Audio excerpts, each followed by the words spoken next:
বিভিন্ন দলের নেতাকর্মীরাই কিন্তু ইতিমধ্যেই মঞ্চে এসে উপস্থিত হয়েছেন। এখন যদি দেখাই, বাংলাদেশ খেলাফত আন্দোলনের নায়েবে আমির তিনি বক্তৃতা করছেন এবং এখানে কিন্তু শহীদ পরিবারের সদস্য, জুলাই গণঅভ্যুত্থানে আহত এবং জুলাই গণঅভ্যুত্থানে যারা নেতৃত্ব দিয়েছিলেন তারা এসে বক্তৃতা রেখেছেন। ইতিমধ্যেই কিছুক্ষণ আগে বেসরকারি বিশ্ববিদ্যালয়ের একজন প্রতিনিধি তিনি বক্তৃতা করেছেন। পাশাপাশি জুলাই গণঅভ্যুত্থানে নেতৃত্ব দেওয়া ইসলামী ছাত্র শিবিরের নেতৃবৃন্দ তারা বক্তব্য রেখেছেন।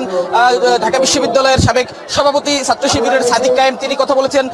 ইসলামী ছাত্র শিবিরের কেন্দ্রীয় সেক্রেটারি নুরুল ইসলাম সাদ্দাম তিনি বক্তৃতা করেছেন। খেলাফত আন্দোলনের আমির তিনি এই কথা বলেছেন। নায়েবে আমির তিনিও কিছুক্ষণ আগে কথা বলেছেন। পাশাপাশি এখানে অন্যান্য দলগুলোর প্রতিনিধিদেরকেও আমরা মঞ্চে লক্ষ্য করছি, তারা এসেছেন, তারা হয়তো পর্যায়ক্রমে বক্তব্য রাখবেন।